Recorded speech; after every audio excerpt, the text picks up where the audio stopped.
Кассовый чекти сураганда, QR коду бар. Кассовый чек болот эсептелинет. QR коду барды талап кылыңыздар. Бул кассовый чек эмес. Салык кызматы жарандарды товар сатып алууда же кызмат көрсөтүүлөрдү колдонууда кассалык чекти талап кылууга чакырат. Кассалык чек бул сатып алуу же сатуу фактысын ырастоочу фискалдык документ. Бирок кардарларга слип чек же эквайринг чек сыяктуу чектин башка дагы түрлөрү берилет. Анда да кыскача маалыматтар берилгени менен ал кассалык чек болуп саналбайт. 92'den 3 сом. Ол наркы ең чекедегі.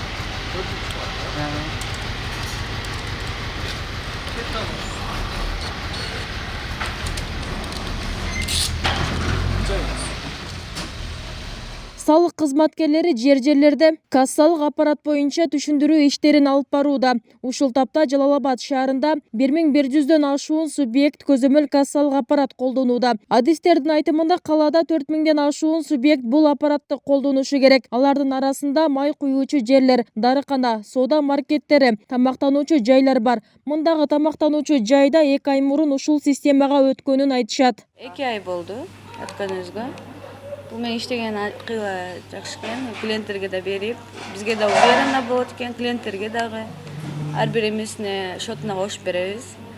Себеби эртең аларда бир проблема чыкса, бизге ушуну алып келсе, биз жооп беребиз да ошол нерсеге. Ошон үчүн ошонусу жакшы экен болду. Жаңы салык кодексине ылайык өлкө аймагындагы соода сатык, жумуш аткаруу, кызмат көрсөтүүдөгү бардык субъектилер эсептешүүдө милдеттүү түрдө кассалык аппарат колдонушу зарыл. Мындай аппараттар аркылуу салык кызматы ишкердин жүгүртүүдөгү толук суммасын көрө алат. Тагыраагы салыкты жашырып калуу мүмкүнчүлүгү азаят. Салык кызматы чоң иш жүргүзүп атат. Бул контролдук кассалык машиналар боюнча шаарыбызда 1109 кассалык аппарат турса, ошону жеке ишкерлерге түшүндүрмө иштерин жүргүзүп атабыз. Өткөндө биз баягы единый налог боюнча жаңы салык кодексинде милдеттүү түрдө колдонуш керек деген жеринде бар. Ошого баягы контролдук кассалык машиналарды кайсы жерден алганын тартиптерин түшүндүрүп бергенбиз. Бирдиктүү единый налогко өткөн түшүндүрмөсүн жүргүздүк. Кимдер бошотулат, баягы президентибиз айтып кеткендей 8 миллионго чейин кимдер бошотулат. Жеке ишкерлердин обороту 8 миллионго чейин жетсе, алар бошотулат, бирок милдеттүү түрдө контролдук кассалык машиналарды колдонуш керек. Ошо ар бир кассовый чектен мамлекетке, бюджетке, биздин бюджетибизге салык түшөт. Ошо салыктан анан биздин бюджетибиз толот да. Ошого чакырып кетет элем, кассовый чекти милдеттүү түрдө сурасаңар. Кассовый чектин өзүнөн эле эмес, QR коду менен кошуп сураганга аракет кылгыла. Кээ бирлери ошо баягы товарный чекти берип койсо эле, кассовый чек экен деп эле алып кетип атат да. Товарный чек менен кассовый чектин экөөнүн аймасы чоң.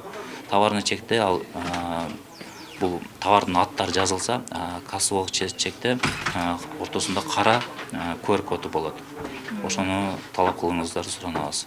Кыргызстанда көмүскө экономика аябай гүлдөгөнү айтылып келет. Эл аралык уюмдардын эсебинде да өлкөдө көмүскө экономика 40% экени белгиленген. Аны кыскартууну бир жолу бизнес чөйрөнү фискалдаштыруу болгон. Кассалык аппаратты жапырт колдонуу болуп саналат. Буга эл да каршы эмес. Өзүнүн көмүскөдөгү акчасын мамлекетке төккүсү келбеген айрымдар гана саясат жасап жатат дешет. Салык саясатын адекваттуу жол менен алып баруу учурдун талабы. Ал үчүн жалпы эл жардам берүүсү керек.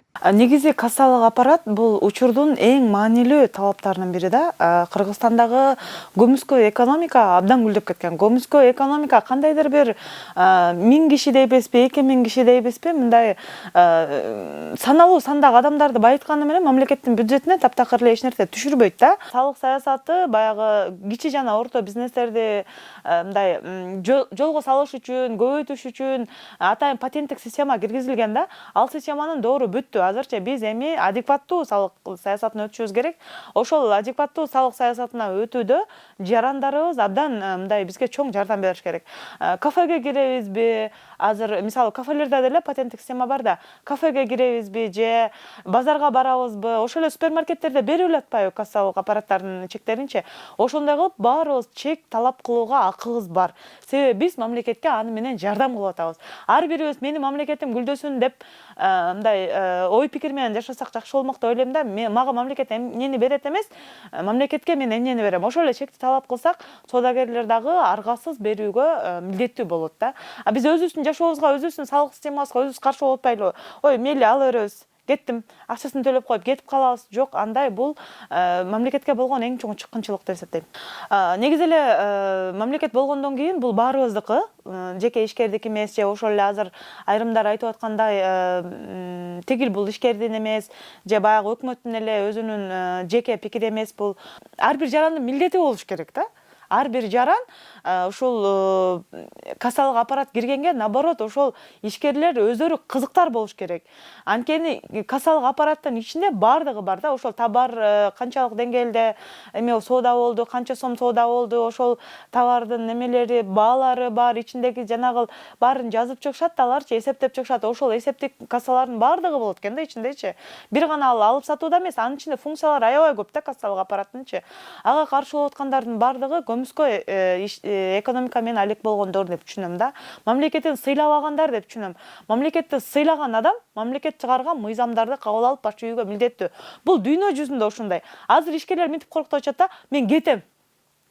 Мен чет өлкөгө чыгып кетем. Мен башка жака барып иш кылам, мен бизнесимди жабам. Ал кимди коркутуп атат, мен түшүнбөйм да. Өзүнүн мамлекетинби? Өзүнүн балдарынын келечегинби? Мисалы кетип калсын, мейли ошол Казакстанга барсын, ошол эле Тажикстанга барсын, ошол эле Өзбекстанга барсын. Аларда система биздикинен хуже. Эгерде бир жолу салыкты бир күн кечиктирдиңби, олчойгон айып салат. А бизде такыр тескеринче да, 1000 сомго патент аласың, аны бир ай бою соода кылсаң болот. Ошол эле миллион соода кыласыңбы, миллиард соода кыласыңбы, ал үчүн мамлекеттин башы оорубайт. 1000 сом төлөп коесуң болду. Ошол эле 1000 сом соода кылгандар деле күнүнө 1000 сом алышат. Бул деген аябай чоң айырма да. Миллион соода кылабы? Демек ошого жараша салык төлөш керек. Аны мамлекет чөнтөгүнө салып албайт. Ошол эле өзү базып жүргөн оорукананы салат, ошол эле өзү базып жүргөн жолду салат, балдары окуган мектепти салат, ошол эле пенсия, пособия берилет да. Ар бир жаран кассалык аппаратка түшүнүү менен мамиле кылыш керек. Мен дагы бир жолу айтылайын, биздин эл кассалык аппаратка ушунчалык түшүнүү менен мамиле кылып атышат. Наоборот, тескерисинче макул болуп атышат. Ушу теновой экономиканын ачыкка чыгышыначы.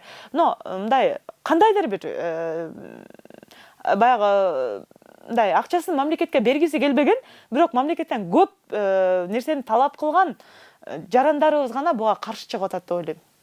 Кыргызстан эгемендик алгандан бери салык тармагында 3-чү жолу жаңы салык кодекс ишке кирди. Анын максатын бийлик системанын туруктуулугун камсыздоо, санариптештирүү, ишкерлерге бирдей шарт түзүү жана көмүскө экономиканы кыскартуу экенин жарыялаган. 20-январга карата Кыргызстанда 32 000 көзөмөл кассалык аппарат колдонулуп жатат. Алардын 8 000 акыркы айда кошулган. Бүбүсара Орозалиева, Шерзат Эгембердиев, 7 канал, Жалал Абад.